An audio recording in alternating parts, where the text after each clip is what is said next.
Y seguimos con el caso de Vicente López que presentábamos hoy a la mañana. Ahora Rafa Fernández está desde el hospital Jusay, allí donde permanece esta joven de 16 años, aparentemente con muerte cerebral. Bueno, Rafa, contanos un poco cómo es el panorama.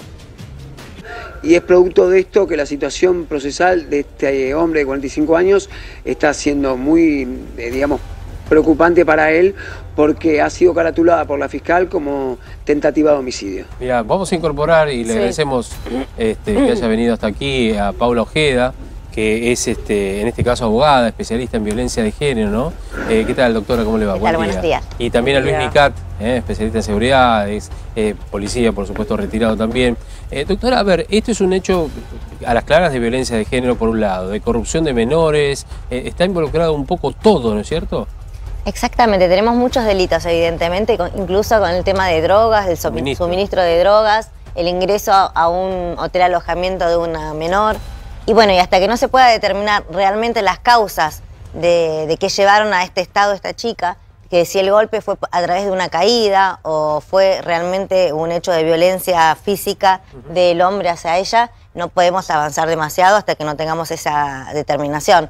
Pero la verdad es tremendo pensar que una nena de 16 años esté en este estado y que haya convivido ¿no? con drogas, con una persona de 45 años, que podría haber sido el padre. Hay muchísimas cosas que tenemos que prever, y en la familia, en la sociedad, ¿cómo puede ser que esté pasando esto? Que una nena de 16 años puede estar metida en un círculo vicioso y tan complicado como este.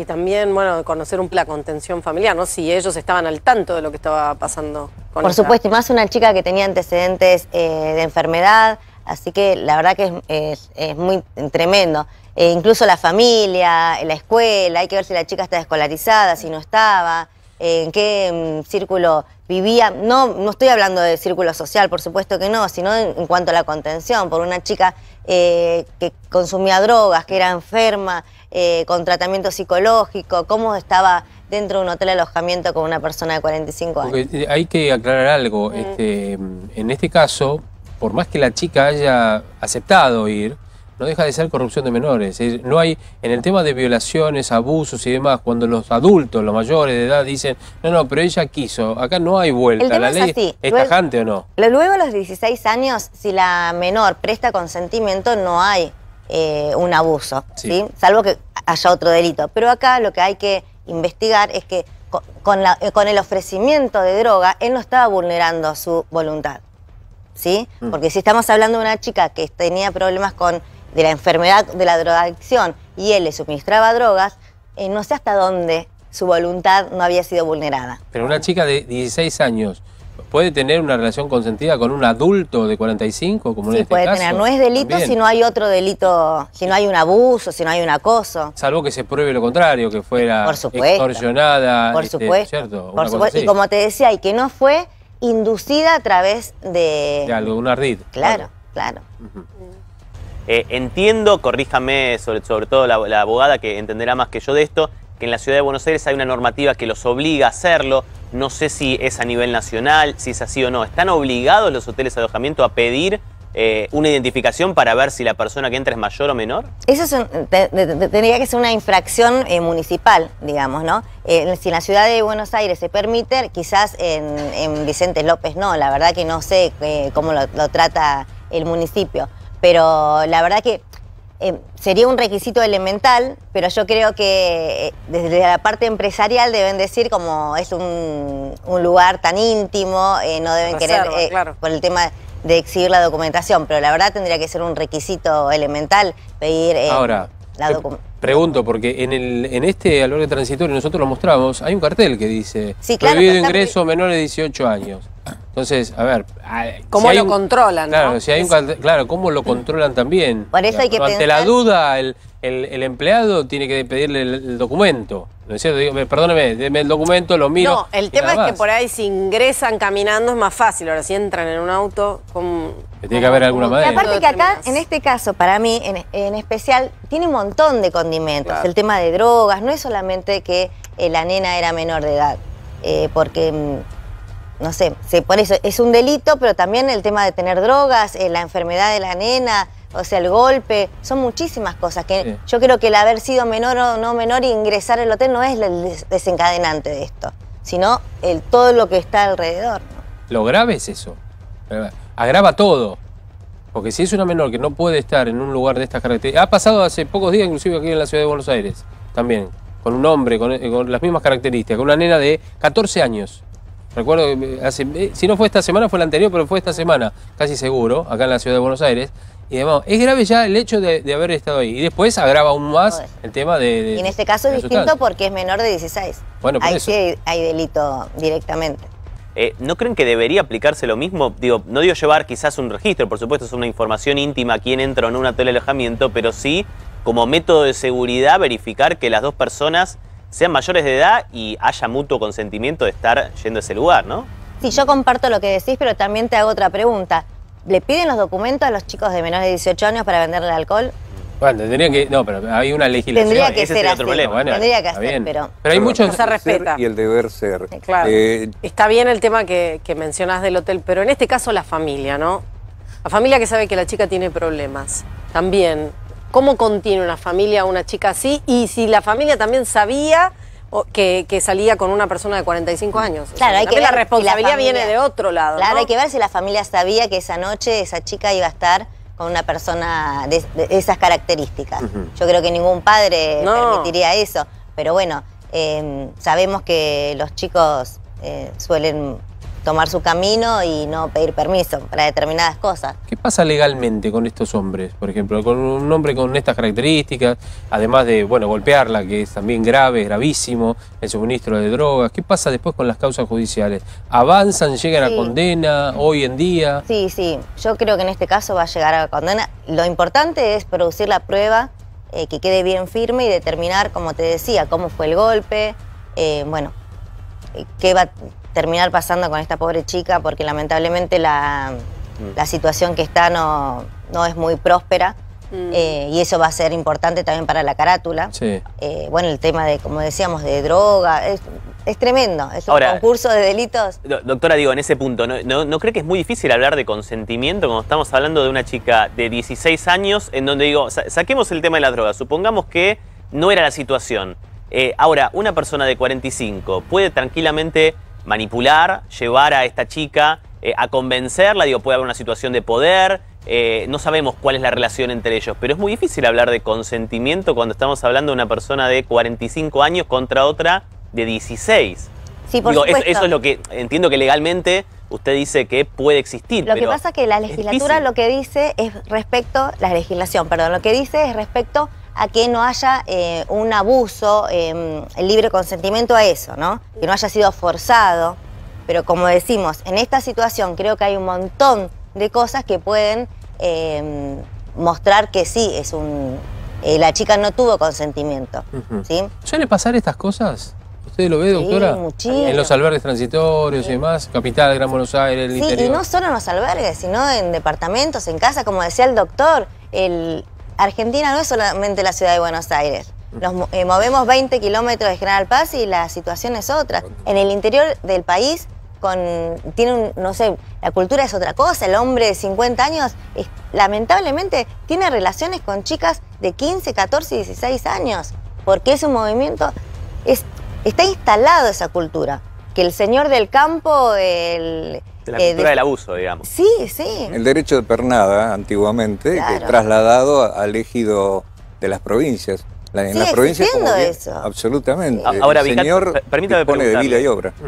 Aparentemente ya había habido alguna relación anterior. Eso es importante, perdón que lo Sí, interrumpa, por eso es favor. muy importante también. Ver qué historial había entre ellos y eso va a ser elemental con testigos. Ahora, puede haber yo pregunto en esto de lo que ha ocurrido, no de los golpes, porque se tendrá que determinar si no se cayó ella, bueno, es raro en una habitación tan pequeña en estos lugares, ¿no es cierto?, que se caiga y golpee, pero no, podría ser, esto aparentemente está descartado. Ahora yo digo, ¿puede haber algún atenuante por parte de él, teniendo en cuenta que hubo consumo de drogas, tal vez de alcohol inclusive también, doctora?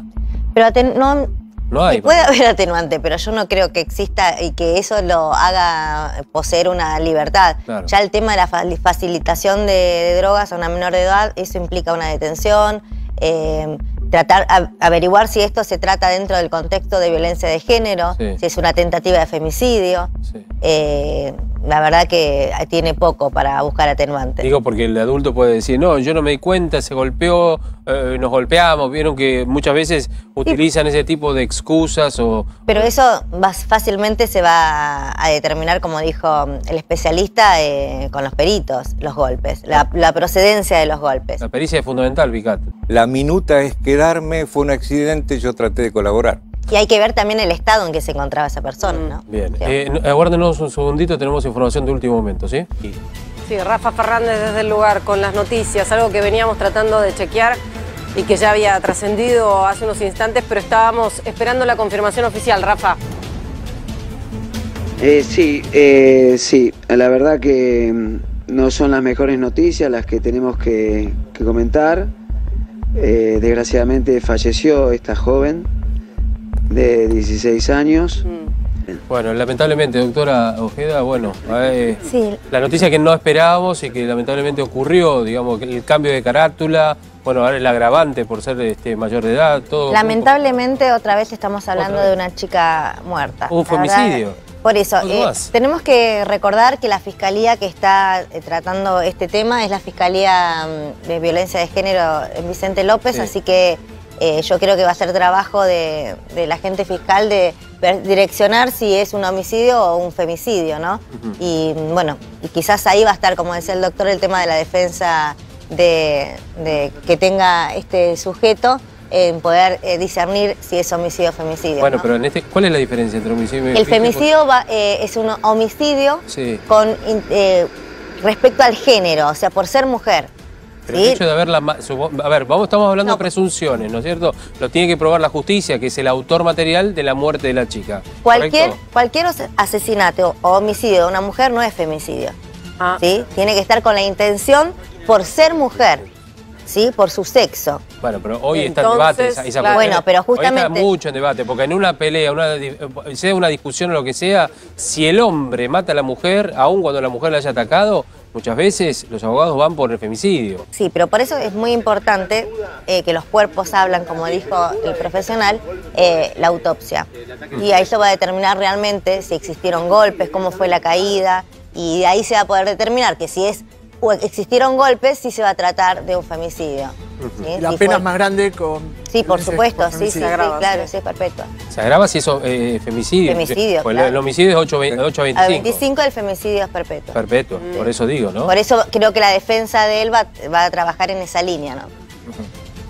Ahora, la pregunta es, ¿puede correrse la carátula a que no sea un femicidio cuando una persona de 45 años lleva, digamos, siguiendo la línea de, por lo menos la información que tenemos hasta ahora, una persona de 45 años con la presencia de marihuana, de cocaína en una habitación de un hotel alojamiento, entra con una menor en un establecimiento que él sabe perfectamente que no está permitido para menores y ella, sea la situación que sea, termina, en este caso, perdiendo la vida. Digo, todas las cartas indican, por lo menos con la información actual, que podría ser caratulada así. Mira, yo soy especialista en violencia de género y trabajo con los derechos de la mujer, así que para mí no hay duda que es un femicidio. Claro. Pero bueno, estamos hablando desde la defensa de este sujeto, ¿no? Pero para mí sin duda. Le llama la atención que, por lo menos en principio, las carátulas después se pueden cambiar, es un formalismo, ¿no es cierto? Las carátulas dice homicidio con dolo eventual. ¿Le llama la atención que no se vincule tema femicidio y demás? ¿O es justamente una especie de, bueno, vamos a esperar a ver de qué se trata? No sé la carátula de dónde surge. Yo creo que si falleció la chica hace unas horas, no sé si ya está la nueva carátula, cómo llegó esa información. Yo creo que es de aporte de información extraoficial, digamos. Claro, por eso, yo creo que la carátula es femicidio. Sí. Se juega por femicidio. Directamente. Sí, yo creo que sí, y supongo que en horas ya va a trascender esa carátula, ¿no? Porque piensen que es el delito que imputa el fiscal. Esa imputación la traslada al juez de garantías, que va a ser el que dice si es o no es esa carátula. Entonces siempre la Fiscalía de Violencia de Género solicita lo más alto. ¿Y cómo encararías vos? Solicitar femicidio. Digo, porque la defensa va a ir por homicidio y por el otro lado por femicidio. ¿Cómo encararías vos para que sea femicidio? Con todas las pruebas que hay, como te digo, con la autopsia, con los resultados, existen golpes, el suministro de drogas, la diferencia de edad. Para mí hay un montón de situaciones y como te digo, como la Fiscalía es especializada en violencia de género, lo que va a buscar es que se encamine por ese lado y se esclarezca un femicidio. ¿Cuántos casos que empiezan y terminan mal, no? Digo, con las menores de edad, y los que conocemos. ¿no? Sí, claro, los que se conocen, como decía el doctor Rubicat, en el interior del país, en los lugares más ocultos o que tienen un lugar complicado para ingresar, una cultura diferente, digo, pero por esto de esta chiquita que termina muerta y en otras terminan muy golpeadas, muy abusadas inclusive también, en varias oportunidades. O como decía Álvaro, con tema de tratas, desaparecen directamente. Claro. Exacto. Es tremendo. Entonces yo lo que siempre hablo es que este es un tema cultural, aunque pareciera banal hablar en este momento de cultural, pero es un problema cultural, porque la cultura es importante, la cultura es un elemento fuerte que nos hace pensar, actuar y sentir de determinada manera. Y si nosotros vivimos en una sociedad violenta, los hombres son violentos hacia las mujeres. Entonces es muy importante el cambio cultural. Y cuando sabemos que hay un problema con una menor, con una mayor, como sea, buscar lugares donde te puedan asesorar, donde puedan guiar. Nosotros en Vélez Sarsfield tenemos el área de violencia de género que, no sé, que estamos para servir cuando pasa cualquier situación, de que nos puedan preguntar por un asesoramiento. Y así hay un montón de lugares municipales, donde sea el 144, el 911, si enseguida llamar y averiguar por dónde ir, por dónde buscar ayuda. Eso es elemental. Ahora, ¿por qué las mujeres tardan en denunciar los episodios de violencia? Porque en la semana una joven, también una modelo, Camila Serra, de 22 años, que su novio, aproximadamente de 30 años, la había intentado ahorcar. Y ella dice que venía sufriendo episodios desde noviembre. ¿Por qué tardan tanto en darlo a la luz? Porque el hombre violento utiliza un método que es primero enamorarte, llenarte los oídos con cosas dulces y después va pasando esa situación a agravios verbales y después termina golpeando y por supuesto terminando en casos, ¿no? Muy severos. Pero a la mujer le cuesta muchísimo hablar, pedir ayuda. Imagínate que estamos hablando de esta chica de Puerto Madero de 22 años. También una nena, ¿no? Ahora, permítame preguntarles también por la parte social, porque es interesante también eso que mencionaban antes. Digo, muchas veces sucede que se le termina socialmente echándole la culpa a la víctima de por qué fue ahí, qué tenía puesto. Digo, todas las cuestiones que afortunadamente cada vez se escuchan menos. Pero digo, ¿cuánto peso tiene esa condena social, injustamente por supuesto, a la víctima para no poder denunciar a tiempo, para no poder cortar esos lazos? Yo creo que eso es generacional. No es lo mismo una mujer de, no sé, de arriba de los 40 a los 50 años que está transitando violencia, porque sí le da miedo, le da vergüenza incluso, y también la violencia económica, la mujer que estuvo en su casa y no pudo salir a trabajar y no tiene cómo irse del hogar, no puede cómo sacar al marido, no puede mantener a los chicos y se separa. Y otra cosa son las chicas, las nuevas generaciones, las chicas de 20, 25 años que vienen ya con un conocimiento, por eso hablo de la cultura y de la educación, que es algo tan importante. Pero bueno, y de todas formas hablamos de una chica de 22 años que estaba sometida ante este violento, ¿no? Y en ese ciclo de violencia que parece que nunca acaba y termina con los golpes, como apareció con la cara toda destrozada. Hablamos de la denuncia de la protagonista, la mujer agredida. ¿Qué pasa si la denuncia la hace el entorno? Que descubre, que se da cuenta, que advierte. ¿Qué peso tiene si la víctima decide no hablar? Pero en todos los casos la víctima tiene que ratificar esa situación. Claro. Lo que sí puede hacer la familia o los allegados es contenerla y llevarla, acompañarla para que pueda hacer esa denuncia. Doctor, usted está en el Vélez Sarsfield, ¿no es cierto? Sí. En el hospital sí. Vélez Sarsfield. No, en ¿Dónde? el Club Vélez Sarsfield. En el club mismo. Tenemos el área de violencia de género. Y ahí, por ejemplo, bueno, el hecho deportivo también involucra a lo social, ¿no es cierto? Allí, digamos, ¿con qué patologías, o al revés, con qué problemas vienen las chicas, las mujeres, ya adultas también inclusive te ven, y las chicas, a contarles qué? Mira, Vélez es un club que tiene 45.000 socios, entonces es una parte importante de la sociedad y como toda sociedad es una imagen, ¿no?, de lo que pasa. Entonces tenemos desde violencia en redes sociales, violencia doméstica, o sea, lo que estamos hablando de un marido, de un novio, bueno, y temas de abuso, situaciones, pero que no suceden dentro del club, sino en su vida fuera de Pero como pasa en todos lados, digamos, lamentablemente, como ocurre de todos lados, por eso digo, las denuncias que se reciben en los hospitales, en las comisarías, bueno, en las comisarías de la mujer ni que hablar, ¿no?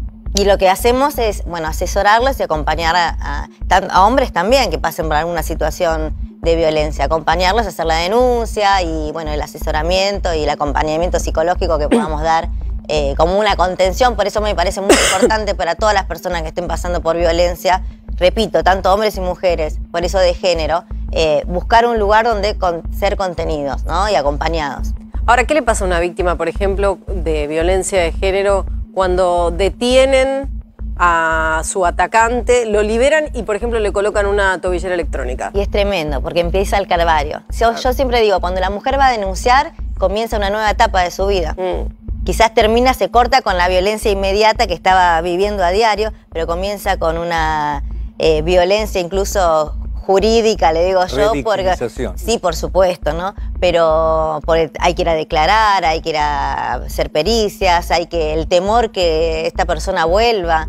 Como decía esta chiquita de 22 años, que ella tenía mucho miedo, si bien tenía el botón antipánico, porque a lo mejor esa persona no viene, pero manda a otra persona.